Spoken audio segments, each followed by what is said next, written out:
साथियों, जय भीम, नमो बुद्धाय। My name is बाबा के गौतम। आज मैं आप लोग को बताऊंगा मान्यवर कांसीराम साहब के बारे में और उनका जीवन परिचय। साहेब कांसीराम 15 मार्च 1934 ईस्वी को उनका जन्म हुआ और 9 अक्टूबर 2006 ईस्वी को उनकी मृत्यु हो गया, यानी कि महापरिनिर्वाण। प्रारंभिक जीवन। कांसीराम साहब का जन्म 15 मार्च सन 1934 ईस्वी को पंजाब के रोपड़ जिले में रैदास सिख परिवार में हुआ था। इनके पिता का नाम सरदार हरि सिंह था।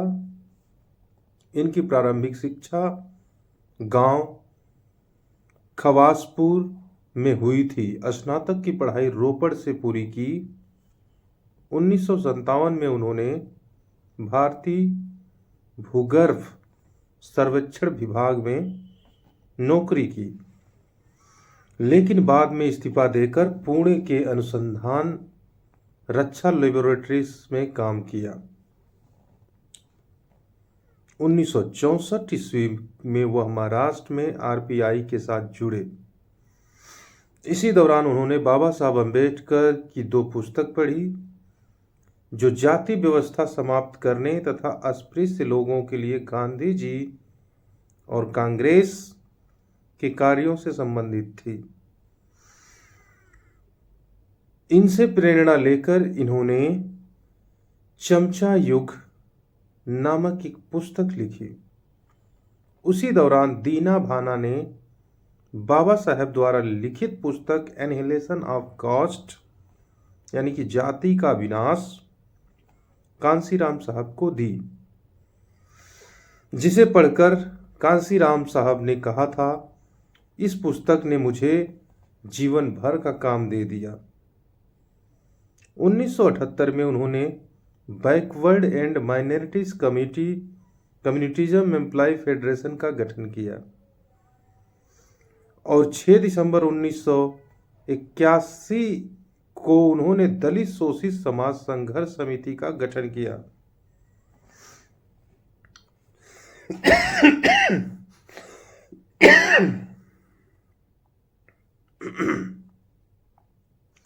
इसी तरह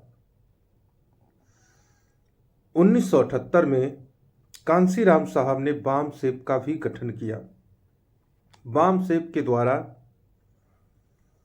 ही 1984 में बसपा का जन्म हुआ। बाम सेब के द्वारा जो बाम सेब का गठन मान्यवर कांसीराम साहब ने किया, उसके बाद 1984 में बसपा का जन्म हुआ, यानी कि बहुजन समाज पार्टी। कांसीराम साहब जीवन त्याग और निष्ठा से भरा हुआ था।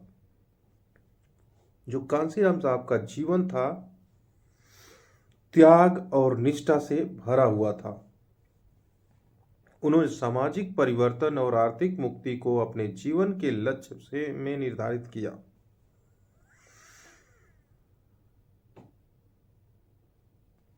इनकी प्राप्ति के लिए अपने आप को पूरी तरह समर्पित कर दिया। जब उनकी मां ने उन्हें शादी करने के लिए कहा तो कांसीराम साहब ने मां को समझाया कि उन्होंने समाज की भलाई के लिए खुद को समर्पित कर दिया है। जब उन्होंने नौकरी छोड़ी तो अपने परिवार को 24 पन्ने का एक पत्र लिखा। उसमें उन्होंने बताया कि अब वे संन्यास ले रहे हैं और परिवार के साथ कोई रिश्ता नहीं रखेंगे। वे अब परिवार के किसी आयोजन में नहीं आएंगे। उन्होंने यह भी बताया कि पूरे जीवन शादी नहीं करेंगे और उनका पूरा जीवन बहुजन समाज के उत्थान के लिए समर्पित है। अब सोचिए, इतना बड़ा समाज सुधारक और राजनीतिज्ञ शायद हमारे देश में कोई बहुत मुश्किल से पैदा होगा। अब उनकी जीवन गाथा की जितनी भी बढ़ाई की जाए वो बहुत कम है। मान्यवर कांसीराम साहब जैसा इंसान हमारे बहुजन समाज में अभी तक तो नहीं जन्मा है, क्योंकि बाबा साहब के कारवां को आगे बढ़ाने के लिए मान्यवर कांशीराम साहब ही सबसे जो श्रेय जाता है, मान्यवर कांशीराम साहब को ही जाता है। आइए थोड़ा सा जान लेते हैं उनका राजनीतिक जीवन क्या था। वर्ष 1965 में कांशीराम ने डॉक्टर अंबेडकर के जन्मदिन पर सार्वजनिक अवकाश रद्द किए जाने के विरोध में संघर्ष किया। इसके बाद उन्होंने पीड़ितों और शोषितों के हक के लिए लड़ाई लड़ने का संघर्ष ले लिया। उन्होंने जातिवादी प्रथा और अंबेडकर के कार्यों का गहन अध्ययन किया और शोषित समाज के उत्थान में काफी प्रयास किए। इन्होंने सबसे पहले एक संस्थागत कार्यालय सन 1976 में दिल्ली में शुरू किया। इस संस्था का उद्देश्य इस वाक्य में निहित था, एडुकेट, ऑर्गेनाइजेशन एंड एजिटेट, यानी कि एडुकेट, ऑर्गेनाइजेशन एंड एजिटेट। इस संस्था ने अंबेडकर के विचारों और उनकी मान्यताओं को लोगों तक पहुंचाने का बुनियादी कार्य किया। इसके पश्चात कांशीराम ने अपना प्रचार तंत्र मजबूत किया और लोगों को जाति प्रथा क्यों और अंबेडकर के विचारों के बारे में जागरूक किया। वे जहां जहां जाते अपनी बातों का प्रचार करते थे। इससे उन्हें बड़ी संख्या में लोगों का समर्थन प्राप्त होता था।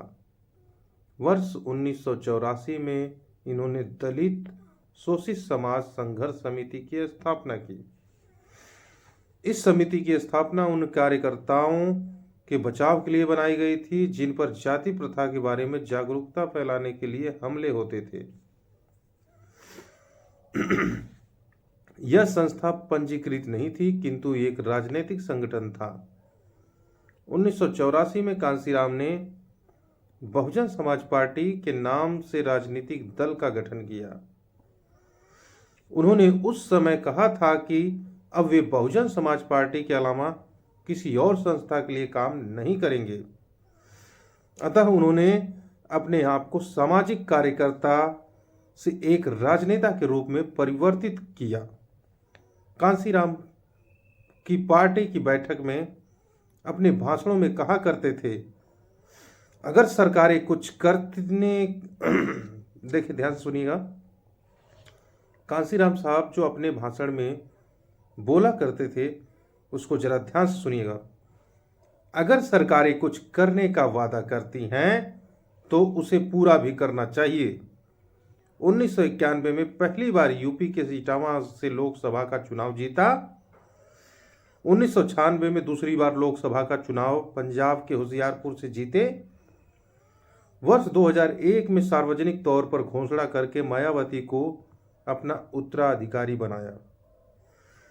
कांशीराम साहब को उच्च रक्तचाप यानी कि बीपी और शुगर जैसी सामान्य बीमारी थी।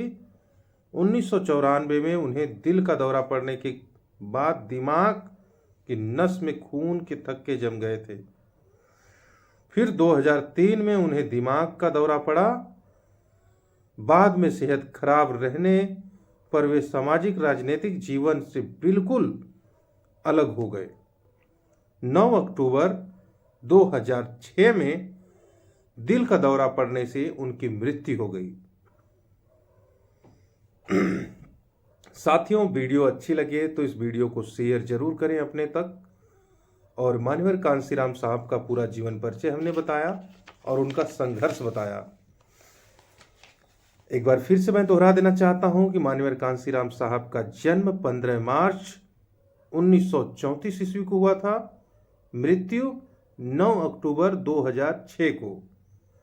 थैंक यू सो मच साथियों, आप लोगों का बहुत बहुत धन्यवाद। आप लोग हमारे चैनल पर जुड़े हैं। चैनल पर नए हैं तो इस चैनल को सब्सक्राइब करके वीडियो को आगे शेयर जरूर कर दें, ताकि अपने लोगों को ज्ञात हो कि मान्यवर कांसीराम साहब थे कौन। जय भीम, नमो बुद्धाय।